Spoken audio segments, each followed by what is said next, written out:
कब्र से 12 दिन बाद बाहर आई कायनात की लाश, दोबारा पोस्टमार्टम से खुलेगा मौत का राज। कानपुर में एक नवविवाहिता की संदिग्ध मौत का मामला अब नया मोड़ ले चुका है। 12 दिन पहले दफनाई गई कायनात का शव हाईकोर्ट के आदेश पर कब्र से बाहर निकाला गया है। मायके पक्ष ने दहेज हत्या का आरोप लगाया है, जबकि ससुराल पक्ष आत्महत्या की बात कह रहा है। अब दोबारा पोस्टमार्टम से मौत की गुत्थी सुलझने की उम्मीद है। तो बता दें कि यूपी के कानपुर जिले में शुक्रवार को उस समय लोगों की भीड़ जुट गई जब बगाही कब्रिस्तान में 12 दिन पहले दफनाई गई नवविवाहिता कायनात का शव कब्र से बाहर निकाला गया। हाईकोर्ट के आदेश पर पुलिस और प्रशासनिक अधिकारियों की मौजूदगी में कब्र खोदकर शव निकाला गया और दोबारा पोस्टमार्टम की प्रक्रिया शुरू की गई। जानकारी के अनुसार बाबूपुरवा कोतवाली क्षेत्र निवासी कायनात की शादी करीब 18 महीने पहले उन्नाव जिले के बांगरमऊ क्षेत्र में हुई थी। बीते 15 मई को संदिग्ध परिस्थितियों में उसकी मौत हो गई थी। ससुराल पक्ष का दावा था कि कायनात ने फांसी लगाकर आत्महत्या की है, जबकि मायके पक्ष ने शुरू से ही दहेज हत्या का आरोप लगाया। मृतका के परिजनों का कहना है कि जिस समय कायनात की मौत हुई उस समय उसके माता पिता कानपुर से बाहर थे। उन्हें घटना की जानकारी बाद में दी गई। परिजनों का आरोप है कि उन्हें पोस्टमार्टम की प्रक्रिया और रिपोर्ट पर संदेह था तथा उन्हें न्याय नहीं मिल रहा था। मायके पक्ष ने मामले को लेकर न्यायालय का दरवाजा खटखटाया। मामले की गंभीरता को देखते हुए हाईकोर्ट ने दोबारा पोस्टमार्टम कराने के आदेश दिए। हाईकोर्ट के निर्देश के बाद उन्नाव प्रशासन और पुलिस की मौजूदगी में कब्रिस्तान से शव बाहर निकाला गया। शुक्रवार दोपहर कब्रिस्तान में Unnao magistrate, Unnao police, Kanpur police और परिजनों की मौजूदगी में शव निकाला गया। पूरे घटनाक्रम के दौरान सुरक्षा व्यवस्था के कड़े इंतजाम किए गए थे और बड़ी संख्या में पुलिस बल तैनात रहा। अब दोबारा पोस्टमार्टम रिपोर्ट का इंतजार किया जा रहा है, जिससे ये स्पष्ट हो सकेगा कि कायनात की मौत आत्महत्या थी या फिर उसके पीछे कोई और वजह थी।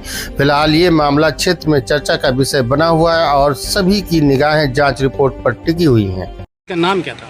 इसका नाम कायनात था। इसकी शादी कब हुई? इसकी शादी 7 दिसंबर 2024। रहने वाली कहाँ की है? न्यूरा। किसके साथ शादी हुई थी? शिबू अंसारी। कहाँ पे हुई थी? बांगरमऊ में। बांगरमऊ में। जी। 18 महीने पहले शादी हुई थी। जी।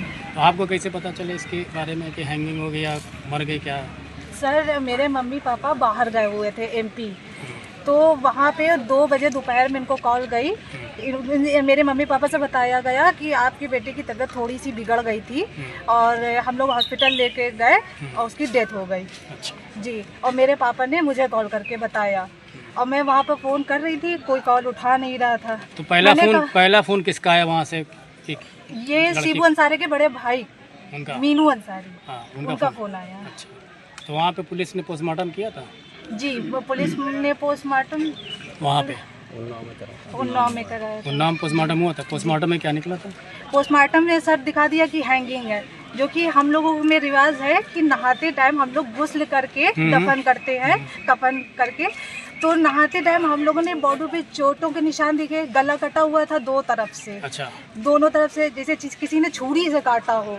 और गला कटा हुआ था। निकल रहा था क्या? जी, ब्लड निकल रहा था, लेकिन जब वहाँ पे स्टोर किया गया तो और उसके बाद फिर जो है हम बेल्ट के निशान, उसके कमर पे, सीने पे चोटों के निशान, चेहरे पे उसके अच्छा, चोटों तो के आप निशान लोग थे। पूरी तरह से मुतमईन नहीं हुई तब हाईकोर्ट का रास्ता किया? जी, वहाँ दिखा दिया हैंगिंग है। किसको आरोपी बनाया?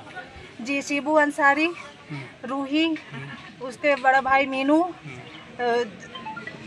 चाचा कोई है? चाचा नदीम, चाचा चमन। चाचा चमन। जी। 5 लोगों का आरोपी बनाया। जी। उन लोगों ने सबने मिलकर मेरी बहन को मारा। अच्छा, इस कार्रवाई से आप पूरी संतुष्ट हैं? कभी हुई है? सर, हाँ, संतुष्ट हैं। मेरी बहन को बस इंसाफ मिलना चाहिए, इसीलिए हम लोगों ने ये दोबारा पोस्टमार्टम कराने के लिए कार्रवाई की है। ठीक। ये किस संदर्भ में हुई है? ये माननीय उच्च न्यायालय का आदेश दिनांक 25/5/2026 के क्रम में जिलाधिकारी महोदय ने आदेश किया 27 तारीख को, और मुझे रामदेव निषाद एसडीएम न्यायिक सदर को मजिस्ट्रेट नामित करते हुए सर ने आदेशित किया है कि डेड बॉडी को पुनः वीडियोग्राफी कराते हुए परिजनों की उपस्थिति में खुदवाया जाए और खुदवा करके पुनः इसकी पैनल बनवा करके वीडियोग्राफी कराते हुए पोस्टमार्टम की कार्रवाई संपन्न की जाए। इसकी पोस्टमार्टम पहले हो चुका है, पोस्टमार्टम इसका हो चुका है। जी। तो क्या परिवार संतुष्ट नहीं था क्या? जी, परिवार संतुष्ट नहीं था और परिवार ने जिलाधिकारी महोदय को भी एप्लीकेशन दिया था कि दोबारा पोस्टमार्टम कराया जाए और पोस्टमार्टम करा करके पैनल गठित करके पोस्टमार्टम कराया जाए, वीडियोग्राफी कराई जाए और वीडियोग्राफी करा करके पुनः पोस्टमार्टम कराया जाए। थैंक तो इसके क्रम में हम लोग आज कराने आए हैं, हम और जेडी मैडम और पुलिस की टीम है हमारी उन्नाव से, और हम लोगों ने नियमानुसार खुदवाया। परिजनों ने शिनाख्त की है बॉडी की कि ये बॉडी है हमारी, शव यहाँ पर गड़ा हुआ है कायनात अंसारी जी का, और शव को निकाल करके परिजनों ने अपना देखा है, और परिजन उनकी बहनें हैं, माता जी हैं, और उन्होंने देख करके अपना कि कहाँ कहाँ चोट है, क्योंकि महिला को की शर्मोहाया को देखते हुए हम लोग पूरा शरीर नहीं देख सकते। हमने उनके परिजनों को दिखवाया, तदुपरांत पंचनामा की कार्रवाई करके पोस्टमार्टम हेतु भेज रहे हैं। पोस्टमार्टम कराने के बाद जो भी परिणाम आएगा उसके अनुसार विधिक कार्रवाई आगे की जाएगी। Thank you.